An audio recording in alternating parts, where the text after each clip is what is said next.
హరి ఓం.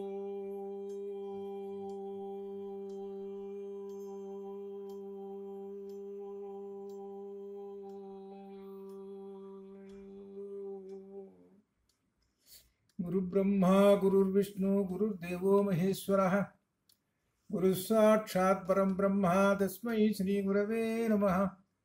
జ్ఞానానందమయం దేవం నిర్మలస్ఫటికాకృతిం ఆధారం సర్వవిద్యానాం హయగ్రీవముపాస్మహే.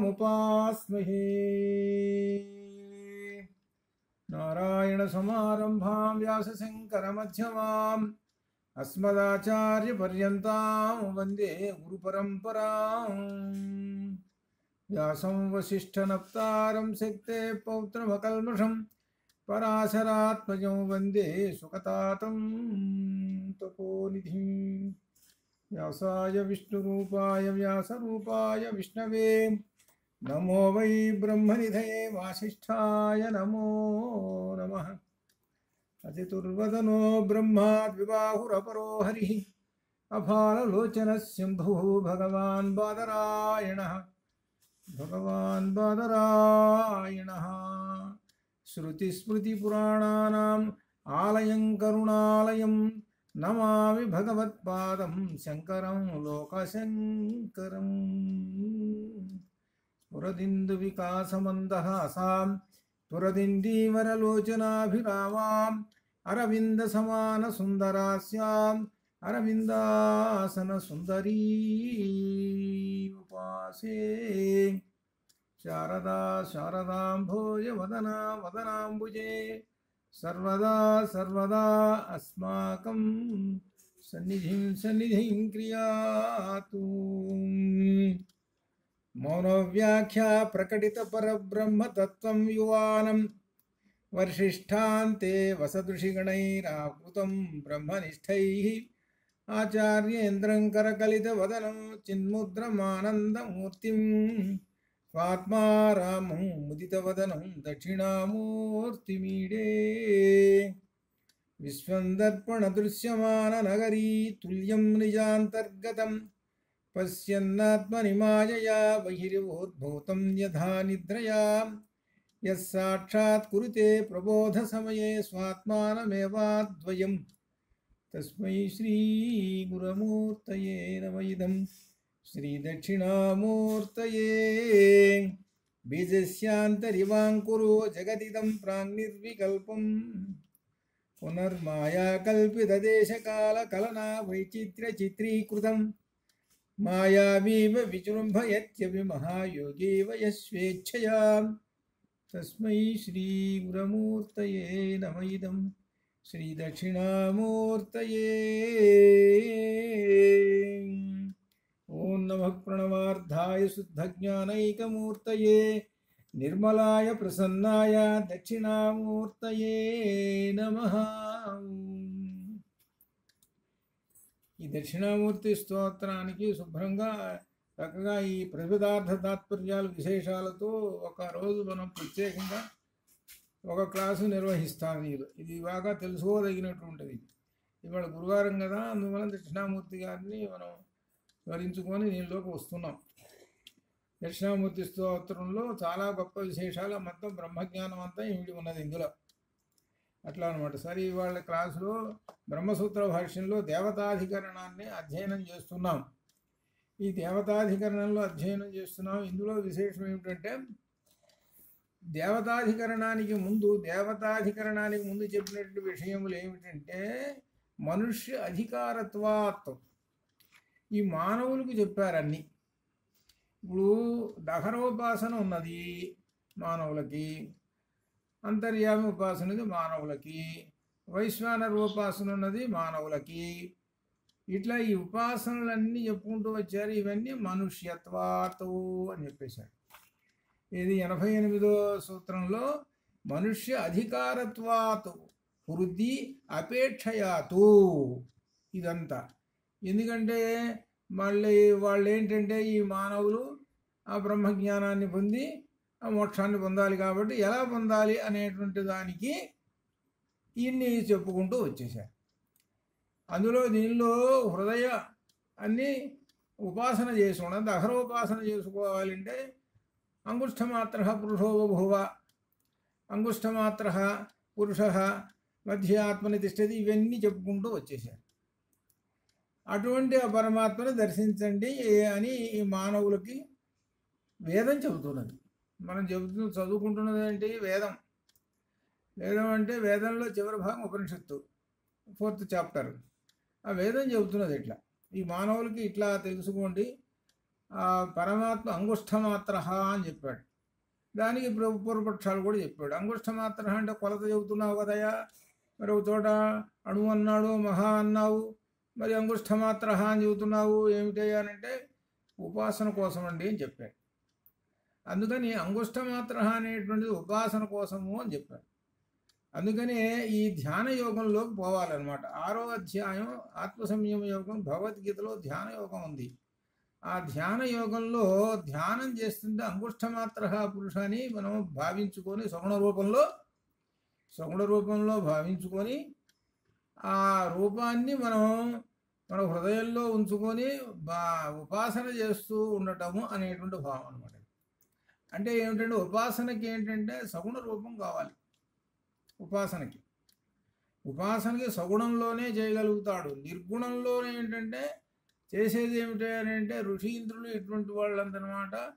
అనగా ఈ ఇంద్రియాలు జయించి వాళ్ళ యొక్క విశేషమైనటువంటి జితేంద్రియులు వాళ్ళు. అటువంటి వాళ్ళకి సగుణం అక్కర్లేదు, వాళ్ళందరూ నిర్గుణంలో ఉంటారు.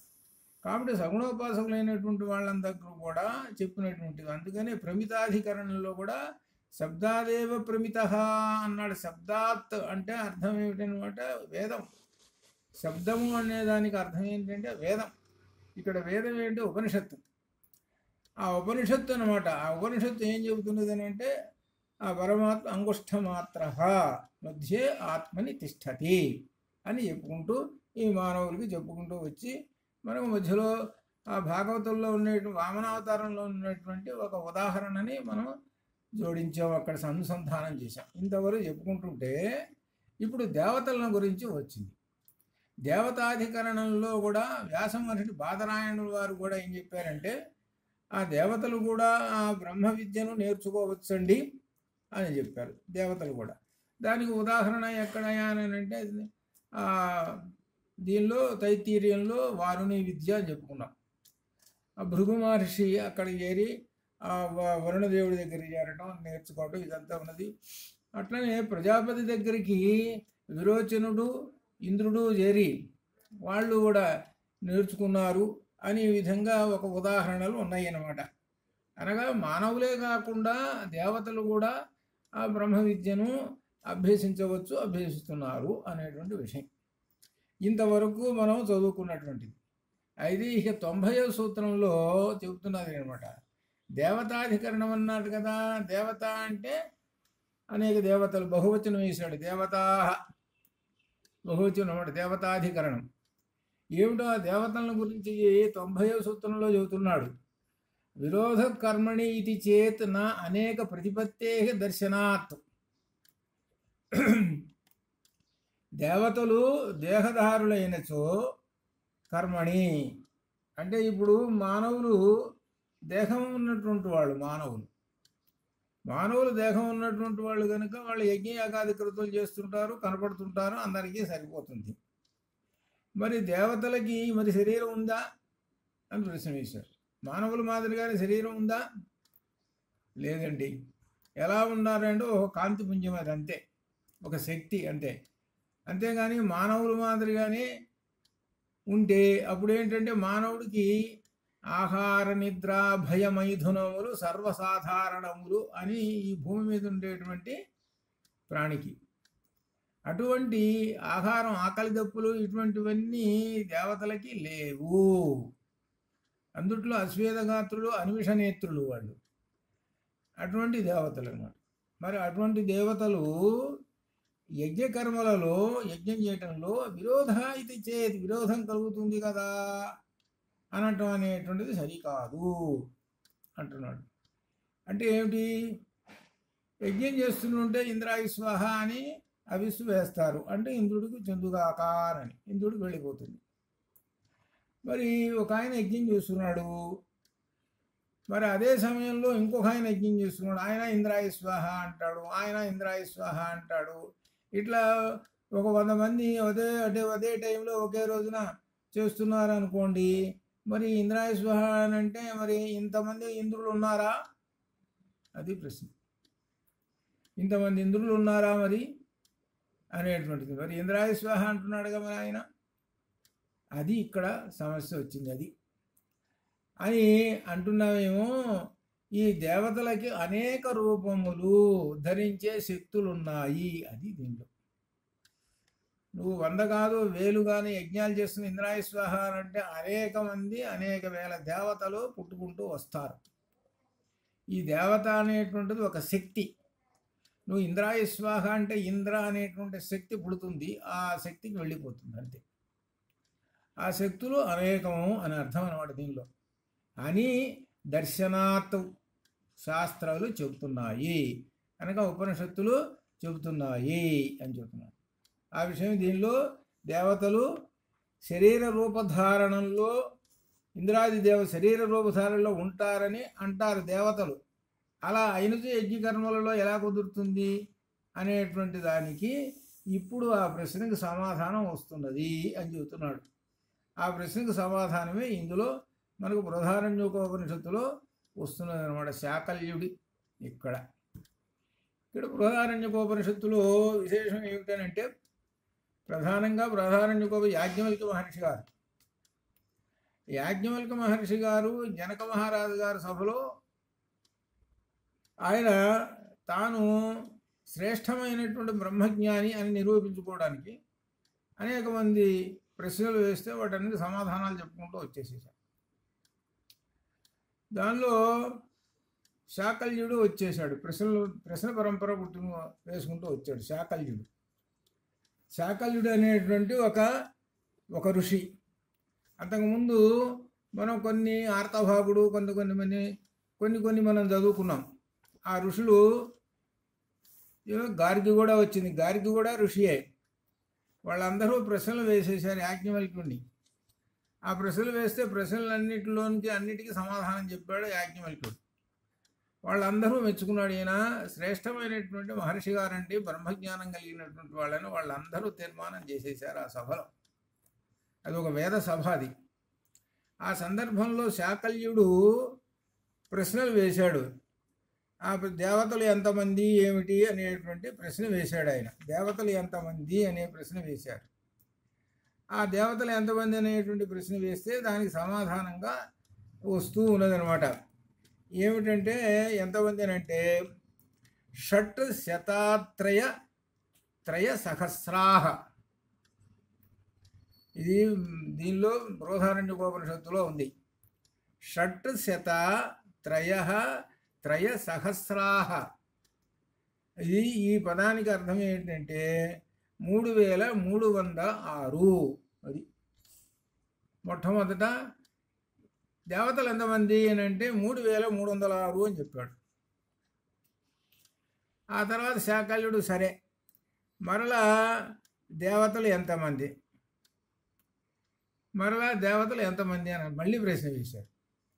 మళ్ళీ ప్రశ్న వేస్తే 3306 కాస్త ఎంతలోకి దిగింది అని అంటే 33లోకి దించేశాడు. 33లోకి వచ్చేసేసాడు. 33లోకి వచ్చేసాడు. మళ్ళీ శాకల్యుడు సరే మరలా ప్రశ్న వేశాడు, దేవతలు ఎంతమంది అని. అంటే అప్పుడు ఆయన ఏం సమాధానం చెప్పాడంటే మరలా అంటే దేవతలు ఎంతమంది షట్ అన్నాడు. షట్ అంటే 6 అని చెప్పేశాడు. పైకి కిందకి దిగుతున్నాడు. దేవతలు ఎంతమంది ఏమిటి ఈ చిత్రం అనేటువంటిది చివరికి తెలుస్తుంది. 6 దేవతలు అన్నారు. సరే మళ్ళీ దేవతలు ఎంతమంది అని మళ్ళీ ప్రశ్న వేశాడు. ప్రశ్న వేస్తే 3 అన్నాడు. 3 అన్నాడు. 3 దేవతలు అన్నాడు. ఆ 3 దేవతలు సరే మళ్ళీ ప్రశ్న వేశాడు, దేవతలు ఎంతమంది అన్నాడు. అంటే 2 అన్నాడు. దేవతలు ఎంతమంది అంటే 2 అన్నాడు. మళ్ళీ ప్రశ్న వేశాడు, దేవతలు ఎంతమంది అని ప్రశ్న వేశాడు. 1.5 అన్నాడు. 1.5 దేవతలు అని అన్నాడు. సరే, అది ఒప్పుకుంటున్నాను. మళ్ళీ ప్రశ్న వేశారు, దేవతలు ఎంతమంది అని అంటే చివరికి ఏకం సతో అన్నాడు. అది చివరికి ఏకం సతో అన్నాడు. అంటే ఏమిటంటే కిందకి వచ్చేసాడు. ఏకం సత్తుకి ఒక్కరే దేవత. ఈ ఒక్కరే దేవత పైకి కొన్ని 3306. అంటే విస్తృతంగా ఈ ఏకం సత్తు వివిధ శక్తుల రూపంలో ఇన్ని దేవతా శక్తులలో విపులంగా విశదంగా వెళ్ళిపోతుంటారు. అది అవన్నీ 3306 అన్నీ దేవతా శక్తులు. ఆ శక్తులన్నీ ఏకం సత్తులోవి. అది అర్థం. అయితే 1.5 దేవత అన్నాడు. ఇదేంటండి 1.5? మిగిలిన సరే బాగానే ఉంది, 1.5 దేవత అన్నాడు ఏమిటి, నరదేవత ఏమిటి అనేటువంటి ఒక ప్రశ్న వస్తుంది. అరదేవతకి ఏమిటి అని అంటే దీనిలో మనకు 1.5 దేవతకి అర్థం. దీనిలో విశేషము అరేమో వాయువు అంటే ప్రాణం, ఒకటేమో పరమాత్మ. చివరికి అసలు దేవతలు ఎంతమంది? ఒకటే అంటే పరమాత్మే, ఏకం సత్ అని చెప్పుకుంటూ వచ్చాడు.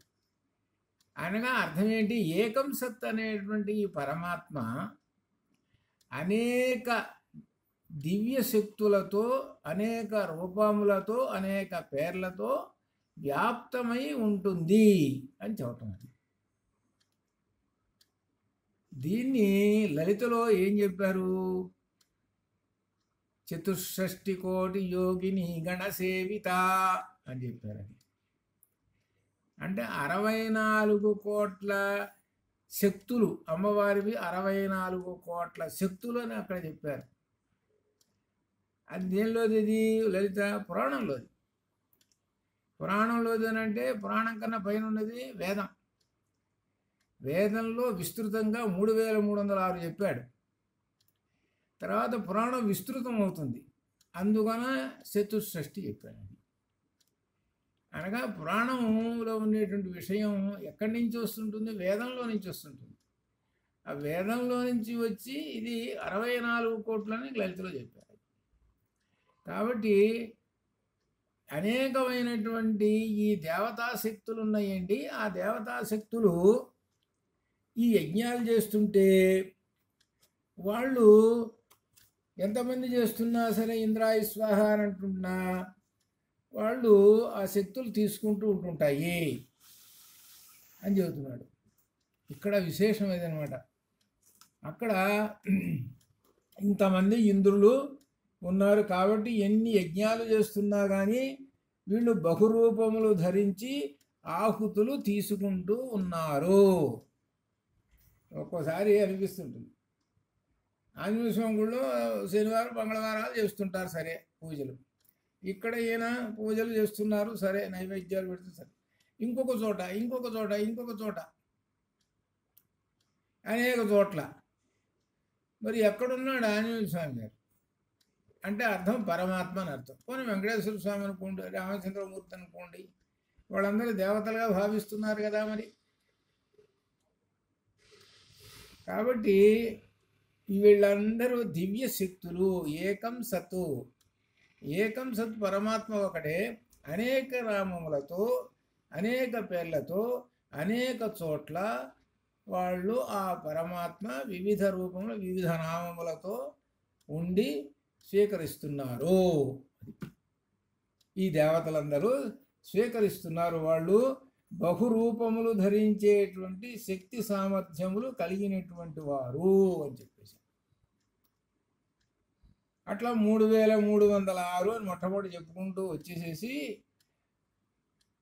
తర్వాత 33 చెప్పాడు. 33 దేవతలు మనకు పురాణంలో చెబుతున్నాడు. అష్టవసువులు, ఏకాదశ రుద్రులు, ద్వాదశాదిత్యులు, అశ్విని దేవతలు, 33 మంది దేవతలు చెప్పుకుంటూ మనకు దీనికి వస్తూ ఉన్నదన్నమాట ఆ దేవతలు. అలానే తర్వాత మళ్ళీ అడిగేటప్పటికల్లా ఎంతమంది అండి దేవతలు అన్నాడు. అంటే అగ్ని, భూమి, వాయువు, అంతరిక్షం, సూర్యుడు, జులోకం, వీళ్ళుట దేవతలు. అగ్ని, భూమి, వాయువు, అంతరిక్షము, సూర్యుడు, ద్యులోకం అని చెప్పాడు. ఈ సమాధానాలు చెప్పింది ఎవరు? యాజ్ఞవల్క్య మహర్షి చెప్పాడు. మరలా అడిగాడు, పెడితే ముగ్గురు అన్నాడు.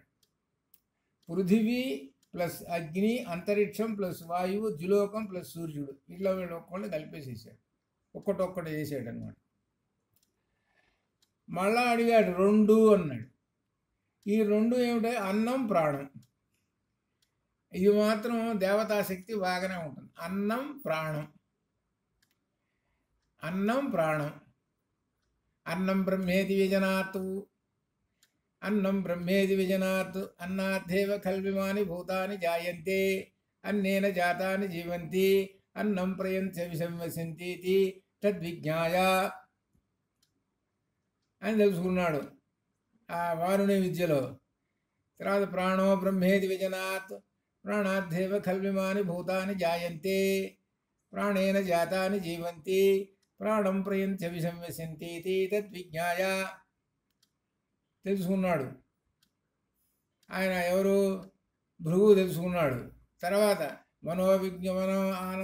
మనస్సు, తర్వాత అలానే మనస్సు నుంచి పుడుతుంది మనోవిజ్ఞానాత్ అని ఈ విధంగా చెప్పాడు. తర్వాత విజ్ఞానాత్, తర్వాత ఆనందం బ్రహ్మేతి, ఇట్లా వరుసగా 5 దాకా పోయినాడు. 5వది లాస్ట్ ఆనందం అనేటువంటి కోశము. అనగా 5 కోశాలు ఉన్నాయి. 5 కోశాల్లో ఆనందమయ కోశం ఉన్నది. అక్కడ పరమాత్మ ఉన్నాడు, అక్కడ ఆనందం ఉంటుంది. కాబట్టి ఈ కోశంలో దాటుకుంటూ అక్కడ చూస్తాడు. అయితే ఈ కోశములన్నీ ఎలా పనిచేస్తున్నాయి అంటే, ఆనందమయ కోశంలో పరమాత్మ ఉన్నాడు కాబట్టి, ఆ పవర్ ఉంది కాబట్టి ఇవన్నీ పనిచేస్తున్నాయి.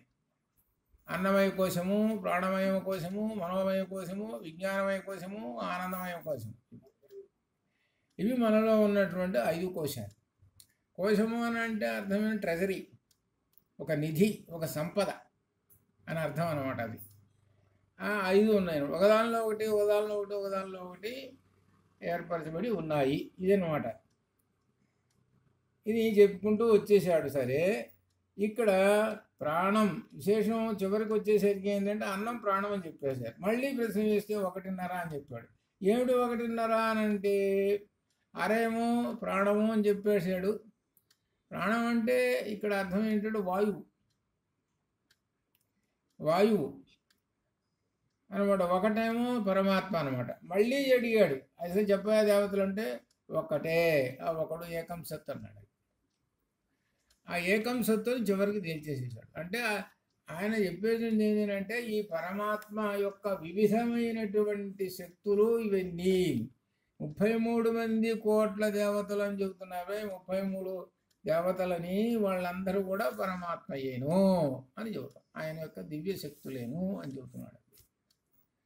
అట్లా అనమాట. ఈ విధంగా అని చెప్పి, ఈ దేవతలు ఇన్ని శక్తులు ఉన్నాయి కాబట్టి, అనేక రూపాలు ఉన్నాయి కాబట్టి, యజ్ఞకర్మలలో ఇచ్చినటువంటి హవిస్సులను వాళ్ళు తీసుకుంటున్నారు అని చెప్పేసి, యజ్ఞకర్మలలో ఇచ్చినటువంటి హవిస్సులను అనేక రూపాలు పొందుతూ వాళ్ళు తీసుకుంటూ ఉన్నారు అని చెప్పాడు. ఇది ఇక్కడ అనేక చోట్ల. సరే, ఇంతవరకు మనకు సమాధానం మనకు యాజ్ఞవల్క్య మహర్షి గారు చెప్పినటువంటి దాన్ని తెలుస్తున్నది. తర్వాత 91వ సూత్రంలో ఏం చెబుతున్నాడో చూద్దాం. శబ్ద ఇది చేతన అతః ప్రభావాత్ ప్రత్యక్ష అనుమానాభ్యాం శబ్ద ఇది చేతన అతః ప్రభావాత్ ప్రత్యక్ష అనుమానాభ్యాం.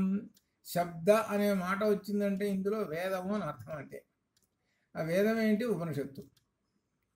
శబ్ద ఇది చేతన, ఈ శృతులు స్మృతులు కూడా అతః ప్రభావాత్, వేదము వల్లనే ఈ జగత్తు ఉత్పన్నమైనది అని చెబుతున్నాయి. శబ్దే వేదవాక్కుల యందు విరోధం వస్తుంది, ఇది చేత్ అని అనటం మంచిది కాదు, ఇది కరెక్టేను, వేదం నుంచే వస్తున్నది అని చెబుతున్నాడు అని మనకు సూత్రం చెప్పాడు. ఇక్కడ ఏమిటి? జగత్తు ఉత్పన్నము అనేటువంటిది ఎక్కడి నుంచి అనేటువంటి వేదం నుంచే వస్తుంది. వేదం అంటే శబ్దము, వేదం అంటే శబ్దము, వేదం అంటే ఆ వేదానికి శబ్దము మొట్టమొదట ప్రణవం, ఓం. అది ఆ ఓము నుంచే సమస్తము ఈ జగత్తంతా పుడుతూ ఉన్నదని అర్థం. అది అయితే ఇక్కడ ఏం చెబుతున్నాడు, మనకు మొట్టమొదటి సూత్రం అయిపోయింది. మొట్టమొదటి సూత్రం ఏంది, అధాతో బ్రహ్మ జిజ్ఞాస అని చెప్పాము. రెండో సూత్రం దగ్గరకు వచ్చేటప్పటికల్లా జన్మాద్యస్య యతః అనేటువంటి సూత్రం వచ్చింది. ఈ జన్మలు అంటే సృష్టి స్థితి లయలు. ఈ సృష్టి స్థితి లయలకు కారణం ఎవరు అని ప్రశ్న.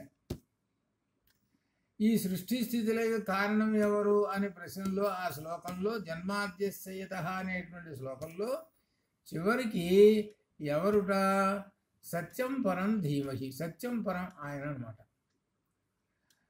ఆయన ఆ పరమాత్మ, సత్యమైనటువంటి ఆ పరమాత్మయే ఈ వీటన్నిటికీ మూలము అని చెప్పాడు. ఆ పరమాత్మయే ఈ మూటికి. అదే విషయాన్ని పోతన గారు భాగవతంలో ఎవరి చేయనిచ్చు దానిలో చెప్పుకుంటూ వచ్చారు. అంటే సృష్టి స్థితి లయలు అన్నీ ఆ పరమాత్మయేను అని చెప్పాడనమాట. దానిలో అలా చెప్పాడనమాట. ఈ సూత్రంలో ఇక్కడ శబ్ద ఇది చేతనాతః, వేద శబ్దం కారణమై ఎలా చెబుతున్నారండి, వేదమే సృష్టి అని. అక్కడేంటి, ఆ పరమాత్మయే మూడింటికి అంటే సృష్టి స్థితిలయలకు కారణమని చెబుతున్నావు కదా, మరి అట్టయితే వేదమే కారణమని చెబుతున్నావేమిటి, నాకు ఒక సందేహం అండి అని అంటున్నాడు. వేదము అని ఇక్కడ చెబుతున్నావు, అక్కడేమో పరమాత్మ అని చెప్పావు అని చెప్పావు. ఇంకో సందేశం ఏమిటంటే, దేవతల దగ్గరకు వచ్చేటప్పుడేమో 33 మంది దేవతలను పైన చెప్పావు. ఆ ఏకాదశ రుద్రులు, ద్వాదశాదిత్యులు, ఇట్లా ఈ విధంగా 33 మంది దేవతలని చెప్పావు. అట్లా విశ్వే దేవతలు, సప్తమరుతులు, వీళ్ళందరూ కూడా దేవతలు. వీళ్ళందరూ దేవతలు, ఈ దేవతాగణం వీళ్ళందరూ కూడా, వీళ్ళందరికీ సంబంధించింది కదా వేదం, వీళ్ళందరికీ సంబంధించింది కదా వేదము అని చెప్పాడు. ఇక్కడ ఏమి క్వశ్చన్ వేస్తున్నాడు అనంటే, పరమాత్మ మూడింటికి మూలము అని చెప్పుకుంటూ వచ్చావు ముందు, ఇక్కడేమో వేదము అని చెబుతున్నావు. ఈ వేదం ఏమిటి అనంటే, ఈ 33 మంది దేవతలు ఉన్నారే, మనం ఇప్పుడు చెప్పుకున్నాము. ఏకాదశ రుద్రులు, ద్వాదశాదిత్యులు, ఇటువంటి వాళ్ళు వీళ్ళందరూ ఉన్నారే, 33 మంది ఉన్నారు. వీళ్ళందరినీ గురించి చెప్పేదే కదా వేదం. కాబట్టి ఇక్కడ సందేహం వస్తున్నదండి. ఎట్లా ఉందంటే, నువ్వు చెప్పేటువంటిది, ఉదాహరణకి గోగణం ఉన్నది. ఆ గోగణంలో అనేక ఆవులు ఉన్నాయి. అవి ఆవులు ఎలా ఉన్నాయి అని అంటే, ఒకటి ఎర్రది, నల్లది, తెల్లది, ఇట్లా రకరకాలుగా మనకు కనపడుతున్నాయి ఆవులన్నీ. ఈ ఆవులన్నీ వేరువేరుగా రూపాలతో కనపడుతూ ఉన్నాయి అన్నమాట. వీటన్నిటిని కలిపి గోగణము ఆవులు అన్నాం. అలానే దేవతలు, రకరకాల దేవతలు ఉన్నారు. ఇప్పుడు అశ్విని దేవతలు 2, ఏకాదశ రుద్రులు 11 మంది. వీళ్ళందరూ కలర్స్ రకరకాలు. ఏకాదశ రుద్రులు ఏమో అడ్డబొట్లు పెట్టుకొని కనపడుతున్నారు, ఇంకొకళ్ళు ఏమో నిలువు బొట్లు పెట్టుకొని కనపడుతున్నారు, ఇంకొక రంగు, ఇట్లా రకరకాలు ఉన్నారు. వీళ్ళందరూ గుట్ట, వీళ్ళందరూ దేవతాగణం అని ఉన్నారు. ఈ దేవతాగణాన్ని గురించి వేదం చెప్పింది కాబట్టి, వేదము ఈ జగత్తు కారణమా అని ప్రశ్న అని. అట్లే దేవతాగణం కూడా, అట్లే మానవ జాతి కూడా ఉన్నది. అట్లా చెబుతూ ఉదాహరణలు. ఈ జగత్ సృష్టి ఇప్పుడులోకి వస్తున్నాడు. శబ్ద ఆధారమైనది బ్రహ్మ మనస్సులో సంకల్పం చేసి సృష్టి చేశాడు. బ్రహ్మము మనస్సంకల్పం మనకంత క్రితం వచ్చింది. సత్య సంకల్ప, జీవాత్మకు ఉన్నాయా సత్య సంకల్ప అని ప్రశ్నించాడు. జీవాత్మకు లేవు కదా. సత్య సంకల్ప, ఇవన్నీ లక్షణాలు బ్రహ్మానుకున్న లక్షణాలు లేవు కదా. బ్రహ్మమునకు ఉన్నాయి సత్య సంకల్ప. సత్య సంకల్ప ఆయన మనస్సులో సంకల్పం చేసి సృష్టి చేసేసాడు. ఆ బ్రహ్మము యొక్క వాచకం చెప్పండి అనంటే ఓం అని చెబుతాం. ఆ ఓం అనేటువంటి దానిలోనే మనకు అన్నీ సృష్టించబడ్డాయి. సమస్త దేవతలు, వేదాలు అన్నీ అందులో నుంచే వరుసగా వచ్చి పంపులోంచి నీళ్లు బరబర అన్నీ వచ్చేసినట్టుగానే ఆ ఓంలో నుంచి ఆ ఓం అనే ధ్వనిలో నుంచే వచ్చేసాయి. అది అదే అనమాట. సమనసావాచం మిథునం సమభవతు. ఇక్కడ ఆ బ్రహ్మ సంకల్పం చేశాడు. ఆ సంకల్పం చేసటం వలన ఆ బ్రహ్మ రూపాలు సంకల్పం చేయడం రూపాలు వచ్చేసినాయి. ఆ సంకల్పం వలన ఏమవుతుందంటే మిథునం అంటే జంట. ఇక్కడ అర్థం ఏమిటనమాట, సగుణాన్ని కూడా కలుపుకున్నాడు ఆయన. అనగా సగుణాన్ని అంటే ప్రకృతిని అంటే త్రిగుణాలని కలుపుకొని ఉన్నాడు, రూపాలు వచ్చేసింది. ఆ త్రిగుణాన్ని కలుపుకున్నాడు, రూపాలు వచ్చేసి అలా మనస్సంకల్పం చేసేసాడు, వచ్చేసాడు. ఇదే భాగవతంలో మొదటి పద్యంలో చివరి లైన్లో ఉంది. ఆ చివరి లైన్లో ఆయన ఆ దృష్టి చూడటం వలనే ఈ బ్రహ్మాండములన్నీ కూడా పుడుతూ ఉన్నాయి. ఆయన ఎవరనంటే యశోద అనేటువంటి స్త్రీకి డింభకుడు అని చెప్పాడు. యశోదాంగన డింభకున్ అక్కడ చెప్పాడు. దృగ్జాల, దృక్కు జాల అని చెప్పాడు. దృక్కు దృష్టి యొక్క జాల సమూహము. అలా కళ్ళు తెరిచి ఇట్లా చూసేటప్పటికిట ఆ అనేక బ్రహ్మాండాలు పుట్టుకుంటూ. అదే లలితలో ఏంటనమాట, ఉన్మేషిని విషోత్పన్న విపన్న భువనావళి. అమ్మవారు కళ్ళు తెరిచిందని అంటే అనేక భువనాలన్నీ చకటక టకటక అన్నీ వచ్చేసేసి ఆ విషయం అట్లానే. అలా అది సంకల్పం. అది ఆ సంకల్పం మనస్సంకల్పం చేయంగానే కళ్ళు తెరిచాడు, వచ్చేసింది. అలా మొత్తం అలా వస్తుంటాయి అన్నమాట. కాబట్టి ఆ బ్రహ్మ మనస్సుతో వాక్కును ఐక్యం చేసి సృష్టి చేస్తుంటాడు. ఆ మిథునమే వేదవాక్కుడు. ఇక్కడ మిథునం అంటే ఇందాక మనం ఏం చెప్పుకున్నామంటే ఇది త్రిగుణంలో ఉండేదేమో అని అనుకున్నాము. ఇక్కడ మిథునము అని అంటే వేదవాక్కు, అదే సృష్టికి నాంది. ఏంటి వేదవాక్కు అంటే ఓం. ఇది ఇక్కడ ఓం. ఆ బ్రహ్మము సంకల్పం చేసుకున్నాడు, నిర్గుణ బ్రహ్మము ఓంని సంకల్పం చేసుకున్నాడు సృష్టి అని. ఆ ఓంలోంచి పుట్టుకుంటూ వచ్చినాయి. అది ఇక్కడ మనం కొంచెం సవరణ చేసుకోవాలి ఇక్కడ, అట్లా అనమాట ఇది. కాబట్టి వేదము అనాది అపౌరుషేయము, వేదము వలనే ఈ జగత్తు వచ్చినది అని స్మృతి వచనము. వేదం వలననే వచ్చినది అని చెబుతున్నాడు. సరే, వచ్చిందని మన దీనిలో అనాది నిధన నిత్యావాక్ సృష్ట్యా స్వయంభువ ఆదో వేదమయీ దివ్యా యతః సర్వాః ప్రవృత్తయః.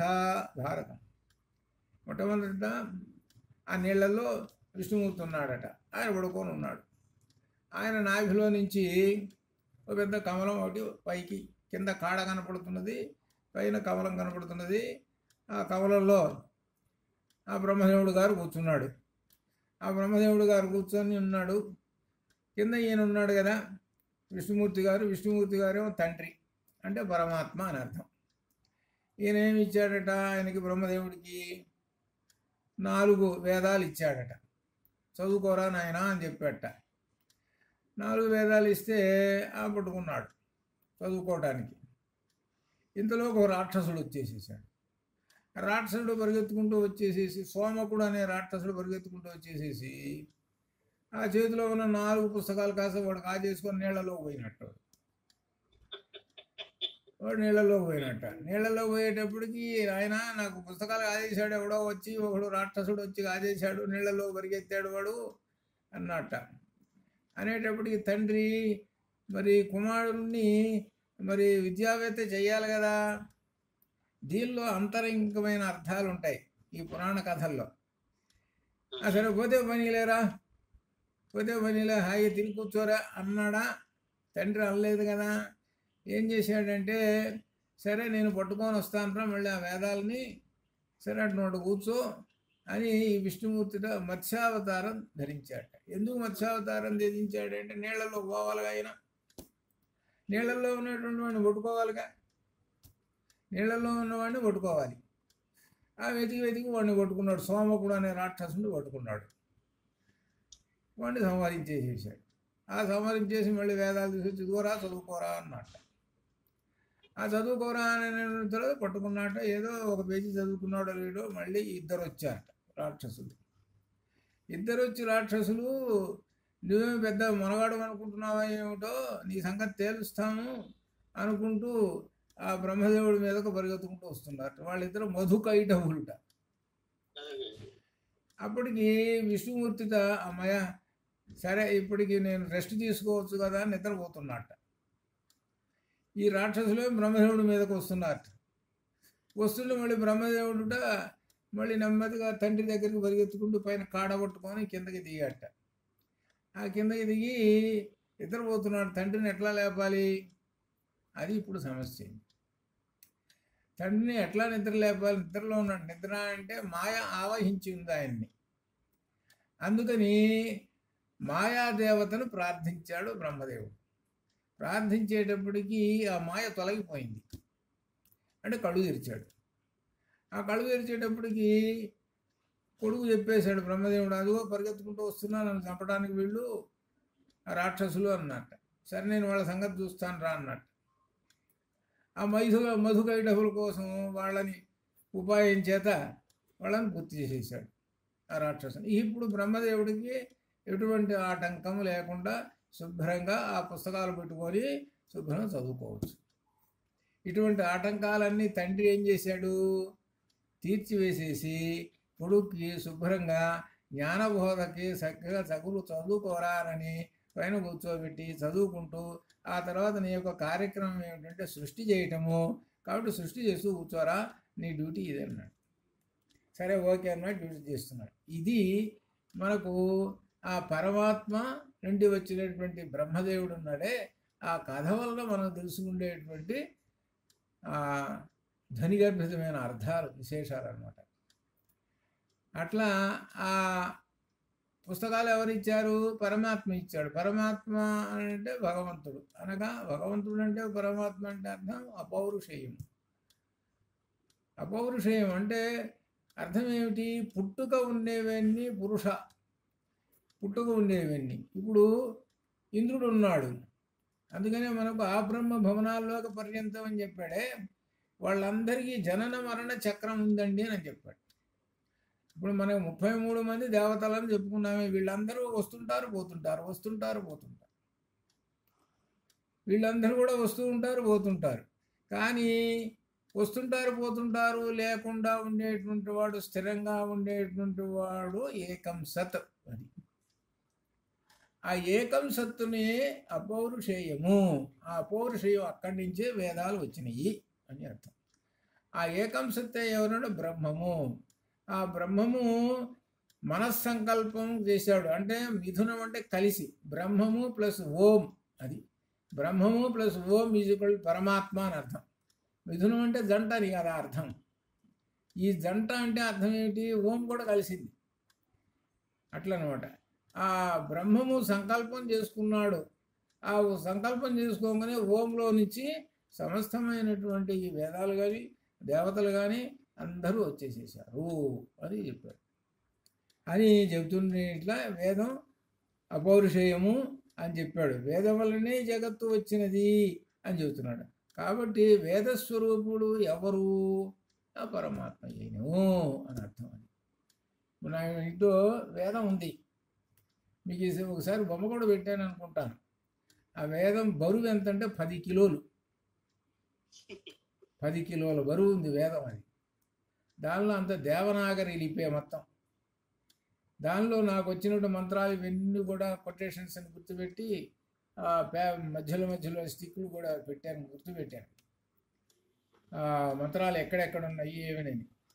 దానిలో వేదాలు మొత్తం అన్నీ ఉన్నాయి.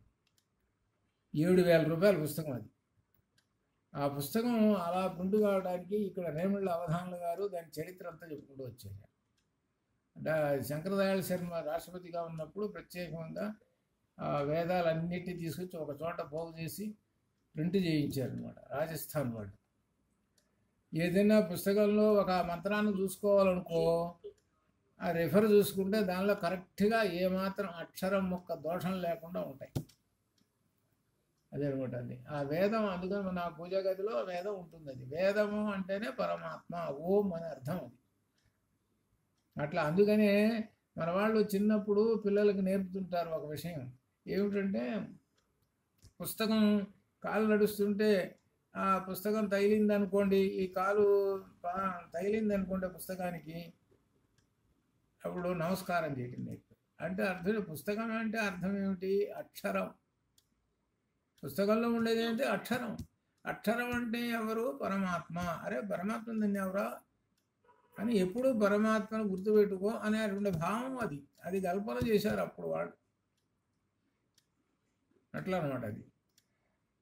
అంత విషయం అట్లా అనమాట. అట్లా సరే, ఆ వేదము అనాది నిధన నిత్య వాక్ సృష్ట స్వయంభవ ఆదో వేదమయి దివ్యాయత సర్వాహ ప్రవృత్తయ అని భారతం శాంతిపర్వంలో కూడా ఈ చెప్పారు. అంటే వేదం వల్లనే జగత్తంతా పుట్టింది అని చెప్పింది. ఇది అపౌరుషేయం అనేది, అనాది నిత్యం నాశరహితము అనేటువంటిది చతుర్ముఖ బ్రహ్మగారిచే వచ్చినటువంటిది అని చెబుతున్నాడు.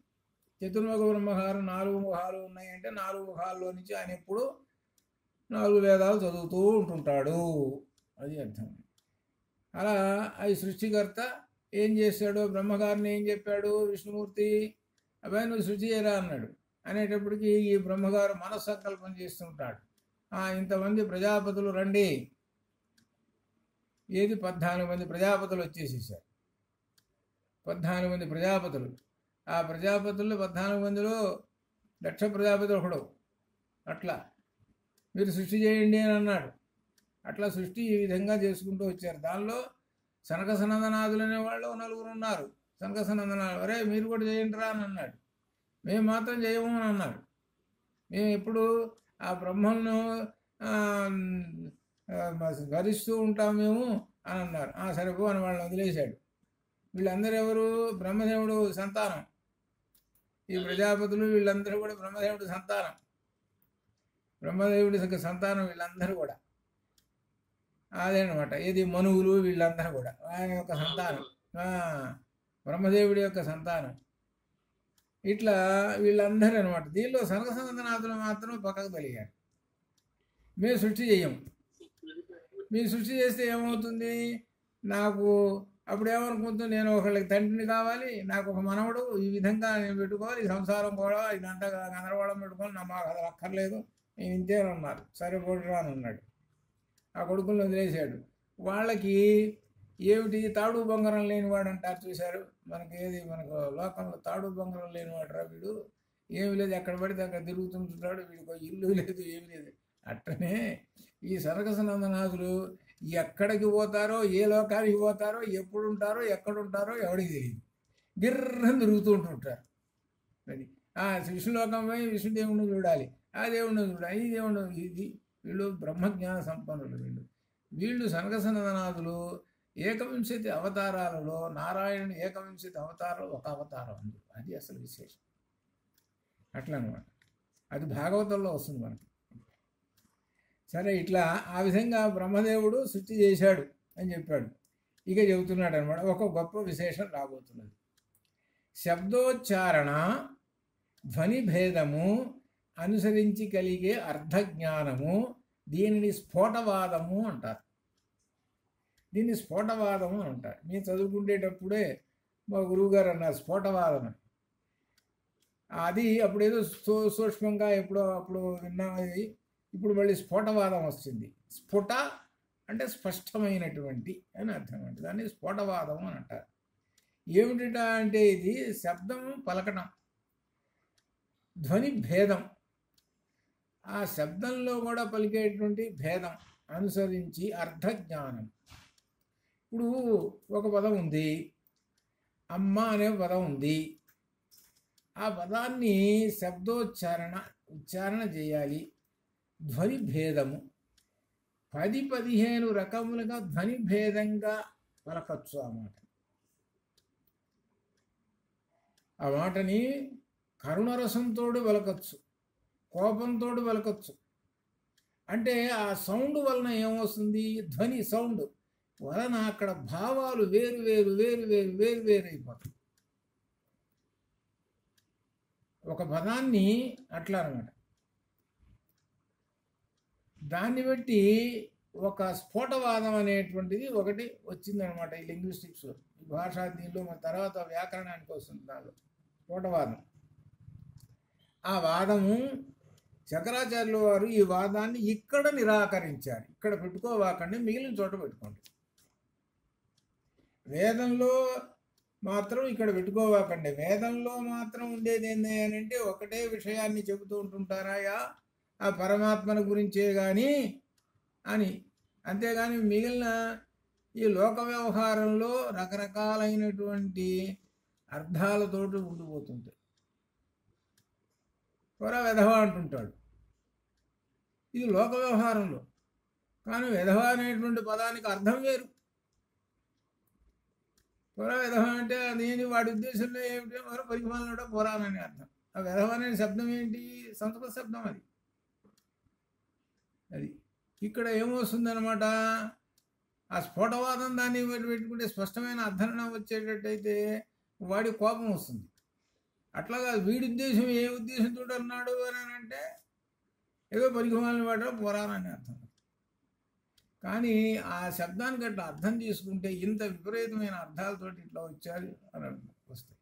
అందుకని బయట లోక వ్యవహారంలో అర్థాలు ఉంటాయి చూశారు, ఆ అర్థాలను అట్లా తీసుకోవాకుండా ఈ వేదం మాత్రము ఈ స్ఫోటవాదాన్ని మాత్రము పెట్టవాకండి వేదం దగ్గర.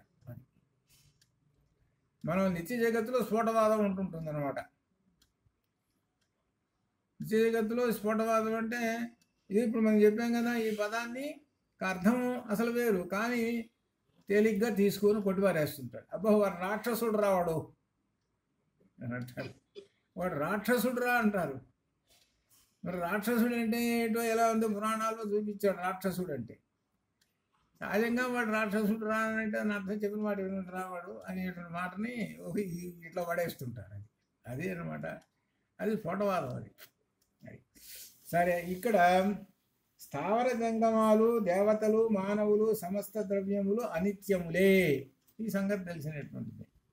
స్థావర జంగమాలు, స్థావరములు కొండలు, అరణ్యాలు, సముద్రాలు, ఇవన్నీ స్థావరాలు. స్థిరముగా ఉండేవి స్థావరములు అని అర్థం. జంగమము అంటే నడిచేవి. జంగమం అంటే నడవటం, అంటే ప్రాణులు, అవి స్థావర జంగమాలు. ఇకపోతే దేవతలు, మానవులు, సమస్త ద్రవ్యములు కూడా అనిత్యములే తెలిసి చెప్పేసి. మనకు తర్కశాస్త్రంలో ద్రవ్య గుణనే అనేటువంటి చెప్పుకున్నాం. తర్కశాస్త్రం విన్నటువంటి వాళ్ళు, తర్కశాస్త్రం క్లాస్కి వచ్చిన వాళ్ళు గుర్తుకొస్తుంది. ఆ తర్కశాస్త్రాన్ని గురించి ఆ కడాన మహర్షి చెప్పినటువంటి సూత్రాలు అనమాట, ద్రవ్య గుణాన్ని గురించి. ఇవన్నీ కూడా అనిత్యములే. అక్కడ లక్షణాలు చెప్పాడు. ద్రవ్యానికి ఉండేటువంటి లక్షణాలు ఇలా ఉంటాయి, ఈ లక్షణాలు ఉంటాయి ద్రవ్యము, ఈ లక్షణాలు ఈ ద్రవ్యం, ఈ ద్రవ్యము అనేది చెప్పుకుంటూ వచ్చాడు. ఇవన్నీ కూడా అనిత్యములే. అందుకనే ఏమిటనమాట, ఆ పరమాత్మ లోపలికి తీసుకునేటప్పుడు ఇవన్నీ కూడా లోపలికి వెళ్ళిపోతుంటాయి ఆయనలోకి. అదే ఉన్మేష నిమిషోత్పన్న విపన్న భవనాలు లలితలో అట్లా అనిత్యములే. ఇకపోతే నాశరహితము, నిత్యము, అవ్యయము, అవ్యక్తము ఎవరు? బ్రహ్మము. అంటే నాశము ఏది, నాశము లేనిది ఏది, రెండు ఆపోజిట్ చెప్పుకుంటూ వస్తున్నాడు. అవి నాశం ఉండేటువంటివి అంటే దేవతలను కూడా చేర్చేశాడు నాశం. ఎక్కడ శృతిలో చెప్పాడు కదా, ఆ బ్రహ్మ భవనాల్లోక పర్యంతం అని చెప్పాడు కదా. దేవతలు కూడా అందరూ కూడా పోతూనే ఉన్నారండి, జనన మరణంలోకి వెళ్ళిపోతున్నారు అని చెబుతున్నారు. కొన్ని కథలు, పురాణ కథలు చూస్తుంటే ఒక్కోసారి ఏమనిపిస్తుందంటే, బలిచక్రవర్తి అరే నీకు వరం ఇస్తున్నాను రా, ఫలానా వైవస్ మనువులో కాలంలో నువ్వు ఇంద్రుడు అవుతావని ఇచ్చాడు. అంటే అర్థం ఇప్పుడున్న ఇంద్రుడు ఏం కావాలా, వీడు రిటైర్ అయిపోయినాడు. అట్లా ఉంటాయి. అంటే అర్థం ఏమిటనమాట, ఇవన్నీ ఈ వైవస్వత మనువు మన విష్ణు శ్రీ మహావిష్ణురాజ్ఞాయ ప్రవర్తమానస్య అద్య బ్రహ్మణ ద్వితీయ పరార్థ శ్వేతవరాహ కల్పే శ్వేతవరాహ కల్పే కల్పములు శ్వేతవరాహ కల్పే వైవస్వత మన్వంతరే కలియుగే ప్రథమ పాదే. ఇదంతా ఏంటి, సమయం, టైం, కాలాన్ని గురించి చెప్తున్నాడు. ఈ కాలాన్ని గురించి చెబుతున్నది చూశారు. ఈ కాలం అంతా ఎవరిలో లీనమవుతున్నది అని అంటే అంతా బ్రహ్మంలో లీనమైపోతుంది. అనగా మనం ఇది సంకల్పం చెబుతున్నాం అని అంటే బ్రహ్మాన్ని మొట్టమొదట స్మరించుకుంటున్నాము అని అర్థం. అది బ్రహ్మాన్ని స్మరించుకొని అప్పుడు ఈ అర్చనలోకి వస్తుంటాం. అది అట్లా అనమాట ఇది అని ఇక్కడ బ్రహ్మం యొక్క లక్షణాలు చెప్పారు. కాబట్టి శబ్ద బ్రహ్మము నుండే అన్నీ ఆవిర్భవించాయి. శబ్దశక్తి ద్వారా సర్వము ఉత్పన్నము. అది తెచ్చేసారు. ఆ శబ్దశక్తి ఏమిటయ్యా అని అంటే ఓం అనేటువంటి ఆ శబ్దశక్తి. ఆ శబ్దశక్తి ద్వారా సమస్తము వచ్చినవి. ఆ శబ్దశక్తే ఓమే ఆ బ్రహ్మము యొక్క వాచకము. ఆ బ్రహ్మము యొక్క వాచకమునే ఇక్కడ ఒక మిథునము అని పేరు పెట్టాడు. బ్రహ్మము ప్లస్ ఓం, దీన్ని మిథునము అని పెట్టాడు. బ్రహ్మము యొక్క ఆ సంకల్పము వలన ఓంలో నుండి ఇవన్నీ కూడా వచ్చేసినవి అని చెబుతాడు. ప్రణవంలో నుంచి అన్నీ వచ్చేసినాయి అని చెబుతున్నాడు ఇక్కడ. అట్లా ఈ విధంగా ఎందుకు చెబుతున్నాడంటే ఇదంతా ఎందుకు వచ్చింది అని అంటే ఈ దేవతలు ఉన్నారే, ఈ దేవతలు అనేటువంటి వాళ్ళు ఎక్కడి నుంచి వచ్చారయ్యా ఏమిటి అనేటువంటిది తెలుసుకోవడానికి ఓంలో నుంచి వచ్చారండి ఈ దేవతలు. ఆ దేవతాధికరణం కదా మనం చెప్పుకుంటున్నది. ఆ దేవతలు వాళ్ళందరూ కూడా వచ్చారు. ఆ ఇంద్రాది దేవతలు అందరూ వచ్చారు, ఆ ఓంలో నుంచి వచ్చారు. ఆ ఇంద్రాది దేవతలు వచ్చారు, సరే వాళ్ళందరూ. ఇంకా విషయం దేవతలు వచ్చారు, మానవులు వచ్చారు. మానవులు నేర్చుకుంటున్నారు కదా బ్రహ్మ విద్య. దేవతలు కూడా ఒకే గుట్టలో నుంచి వచ్చారు, ఓంలో నుంచి ఒకే చోట నుంచి వచ్చారు. మానవులు నేర్చుకుంటున్నారు కాబట్టి దేవతలు కూడా బ్రహ్మ విద్యకు అర్హులే. అది చెప్పటం. బ్రహ్మ విద్యకు అర్హులే వాళ్ళు. మరి యజ్ఞయాగాదుల్లో మరి తీసుకోవాలి కదా మరి హవిస్సులు. అప్పుడు ఎట్లండి అని అంటే వాళ్ళకి వివిధమైనటువంటి రూపములు శక్తులు ఉన్నాయి. ఒక ఇంద్రుడు ఉన్నాడు అనుకోండి, అనేక వేల ఇంద్రులు ఉంటారు. అది అట్లా ఆ దేవతలకి అనేకమైనటువంటి రూపాలు ఉంటాయి కాబట్టి వాళ్ళు ఆ విధంగా ఆ శక్తి ఇంద్రుని యొక్క శక్తి. అందుకనే ఏకం సత్ విప్రాక్ బహుధా వదంతి ఇంద్రం యమం వరుణం అగ్ని మాతరిశ్వాన మాహు అని చెప్పింది ఏంటంటే ఇంద్రుడు కూడా బ్రహ్మమేను, అట్లనే అగ్ని బ్రహ్మమేను, మాతరిశ్వాన్ వాయువు బ్రహ్మమేను అని అర్థం. ఇది ఋగ్వేదంలో చెప్పినటువంటి మంత్రం ఇది. కాబట్టి వీళ్ళందరూ బ్రహ్మమేను. ఆ బ్రహ్మము వివిధ శక్తులతో ఆ ఇంద్రుడు అనే బ్రహ్మము వివిధ ఇంద్రులుగా కనబడుతూ ఉంటారు అని చెప్పుకుంటూ వాళ్ళందరూ ఆ బ్రహ్మ విద్యకు అర్హులేను అని చెప్పడం అనమాట. అది చెబుతూ 92వ సూత్రంలో అతయేవచ నిత్యత్వం, అందువలనే నిత్యత్వం, వేదాలు నిత్యాలు అయినయి, నిత్యములైన వేదవాక్కుల వలనే ఈ జగత్తు దేవతలు అందరూ కూడా వచ్చేసేసారు అని ఈ విధంగా చెప్తున్నారనమాట. ఇక్కడ చివరికి ఆ ప్రళయంలో కలిసిపోవటం ఈ విధంగా మామూలుగా ఎప్పుడు మాత్రగానే జరుగుతుంటుంటాయి. అంటే లోపలికి పోవటం బయటికి రావటం. యుగాంతే అంతర్హితాన్ వేదాన్ స ఇతిహాసాన్ మహర్షయ లేభిరే తమసా పూర్వమనుజ్ఞాత స్వయంభువా వేదవాక్కు పరమాత్మ. మహాప్రళయంలో వేదాలు ఇతిహాసాలు బ్రహ్మములో కలిసిపోయిన వాటిని మహర్షులు తమ తపఃప్రభావంలో పొందారని వ్యాస మహర్షి అని మనకు భాగవతంలో వస్తుంది. భాగవతంలో సృష్టి ప్రళయం వచ్చేటప్పటికి సప్త ఋషులు వాళ్ళు వేదాలను సంరక్షించుకుంటూ ఉంటారు. వాళ్ళు సప్త ఋషులు మనకు భాగవతంలో వస్తుంది. అది ఆ వేదాలను ఉంచుకొని మళ్ళీ వేదాలు మళ్ళీ ఆ సృష్టి వచ్చినప్పుడు మళ్ళీ వేదాలు మళ్ళీ వ్యాప్తమై వస్తూ ఉంటుంటాయి అని అక్కడ మనకు వస్తుంది అనమాట. ఆ దీదాల్లో అనమాట. అనే విధంగా భారతంలో వ్యాస మహర్షి గారు చెప్పారు. ఇంతటితోటి ఈ ఈ అధికరణం పూర్తయిపోయింది అనమాట.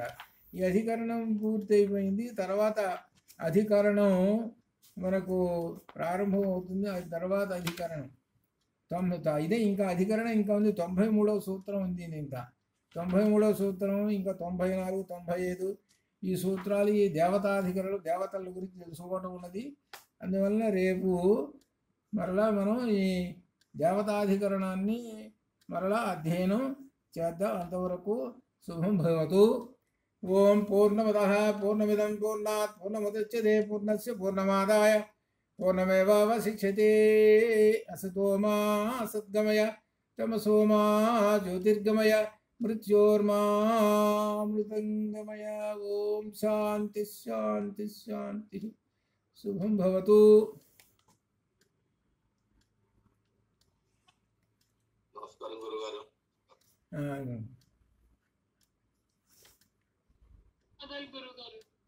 అందరికీ శుభం భయాత్.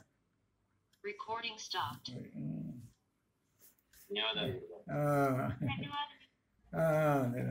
అట్లానే శుభం భయాత్.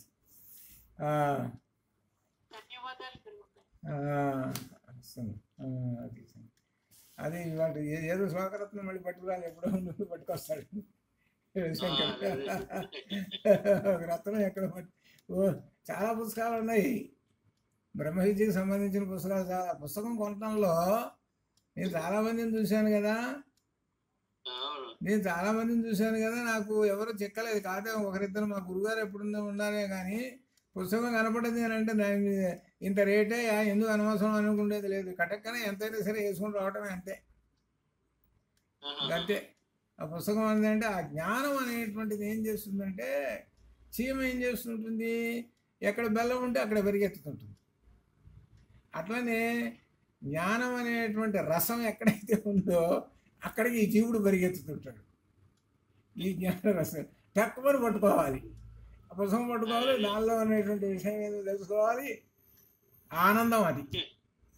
అక్కడ జయించేది జ్ఞానం జయిస్తుంటుంది, అనమాట. అటువంటి ఆ గుణం ఉండటం అనేటువంటిది చాలా గొప్ప అదృష్టమైనటువంటిది. పుస్తకాలు చాలామంది ఇప్పుడు 3-4 పుస్తకాలు వచ్చి నా దగ్గర తీసుకొచ్చారు, ఉన్నాయి. అదే అనమాట. అట్లా అనమాట జ్ఞాననిష్ఠులు. అందుకనే జ్ఞాననిష్ఠాపరులు కాదు. శుభం భయాత్. అట్లని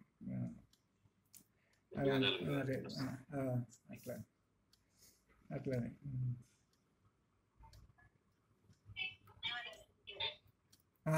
ఇది వాడే పుస్తకం తీసుకుందా కిరణమయ్యి? ఇవాళ పంపిస్తాను, అదే ఫోన్ చేసింది పంపించమని చెప్పి. పంపిస్తాను. వాళ్ళ ఎవరో వస్తున్నారు సత్యసాయి వాళ్ళు అని అన్నారు అనమాట. అంటే ఇదిగో అదిగో అని వాళ్ళది ఆలస్యం అయింది. యాక్చువల్లీ వాళ్ళు ఈ పాటికి వెళ్ళిపోవాలి, అప్పుడు పుస్తకాలు వచ్చిన ఆ వారంలోనే వాళ్ళు బయలుదేరాలి. కానీ వాళ్ళది అనుకోకుండా పోస్ట్ పోన్ అయింది. అయితే నేను అందుకనే చెబుతున్నాను అది. ఎందుకంటే పుస్తకం విషయంలో ఆ ఆ రసం పొందాలి అనేటి, ఇప్పుడు చీమ సంగతి చెప్పానే, ఆ చీమ లక్షణాలు లేవు. తొందర ఏముందిలే అనేటువంటిది అనమాట. ఎందుకు డబ్బులు పోతాయి, 10 రూపాయలు ఏదో పోస్టులో తెప్పించుకుంటే 10 రూపాయలు డబ్బులు అయిపోతాయి. అది ఇది అందుకని అట్లా గుణాలు ఉండకూడదు, ఆ జ్ఞానం విషయంలో ఉండకూడదు. అదే నువ్వు ఉన్నావు అనుకో, నువ్వు లెక్క చేయవు. నాకు తెలుసు ఎవరు ఎటువంటి వాళ్ళు నాకు తెలుసు, నాకు బాగా. ఈ అమ్మాయి మరీ తాత్సారం చేసేస్తుంది పుస్తకం లేకుండా. అందుకనే పూర్వకాలంలో మేము చదువుకునే రోజుల్లో కూడా 1959లో ప్రసాద్ గారు కూడా గుర్తేమో, క్లాసుకి పుస్తకం లేకుండా, టెక్స్ట్ బుక్ లేకుండా వస్తే బయటికి పోరా అనేవాళ్ళు. టెక్స్ట్ బుక్ లేకుండా వస్తే బయటికి పోరా అనేవాళ్ళు. నోట్స్ లేకుండా వస్తే బయటికి పోరా అనేవాళ్ళు. మరి పుస్తకం కొనిపెట్టాలంటే ఎవరు తండ్రి కదా డబ్బులు ఇచ్చేది, కొనుక్కోవచ్చేది. మరి తండ్రి కానీ చేయకపోతే అప్పుడేంటి, వీడు అనుభవిస్తున్నాడు కదా. అప్పుడు చిన్నప్పుడు నేను 1959 నేను గుర్తు చేసుకుంటుంటే అప్పుడు మాకు గుర్తుకొస్తున్నాయి అన్నమాట విశేషాలు. అప్పుడు పరిస్థితులు అంత అజ్ఞానంతో ఉండేటువంటి వాళ్ళు ఎట్లా పుస్తకం లేకపోతే ఎట్లా అని అంటారు. అంతేగాని వీడికి ఎట్లా వస్తుంది ఏమిటండి. కానీ ఇప్పుడు అటువంటి ఏం లేవు కదా. ఇప్పుడు అటువంటి ఏమిటి, పరికమాలకి వాటికి కొనుక్కోవటం, తింటాం, బజారు పోయినా తింటాం, వాటికి డబ్బులు అయితే వస్తాయి శుభ్రంగా, తింటాం. వీటికన్నిటి పనికిమాలిన వాటికన్నిటి డబ్బులు వచ్చేస్తాయి, పనికొచ్చే వాటికి డబ్బులు రావు. ఇట్లా ఉంటుంది. అందుకనే నేను చెప్పేది జ్ఞానం అనేటువంటిది ప్రధానమైనటువంటి విషయము అని. అది పాటిస్తూ ఆచరణ పాటించడం అనేది సత్యసాయి గారు చెప్పేదే అది. జ్ఞానాసక్తితో ఉండండి రా అని చెబుతుంటుంటే ఆయన ఏది చెబుతుంటాడో ఒకసారి చూశాను నేను పుట్టపర్తిలో. 1000 మంది వచ్చారు. ఆయన చెబుతుంటుంటే చూస్తున్నప్పుడు అనిపించింది వీళ్ళలో 10 మంది నేర్చుకొని బాగుపడ్డా కానీ బాగుపడుతుంది సంఘం అని అనుకున్నా. వింటాం అని ఈ చెవును వింటాం, ఆ చెవును పోవటం. ఇదంతా ఎట్లా అట్లా ఉంటుంది. ఇంకా చెప్పుకోవాలంటే చాలా విశేషాలు ఉంటాయి. ఆచరణ ఉండేటువంటి వాళ్ళు కొద్ది మందో శుభం భయాత్ అట్లా. సరేలే అట్లని, మంచిది అట్లని. సరేలే ప్రసాద్ గారు రేపు అట్లా. ఏంటి చెబుతున్నావు? గురువారం ఇవాళ.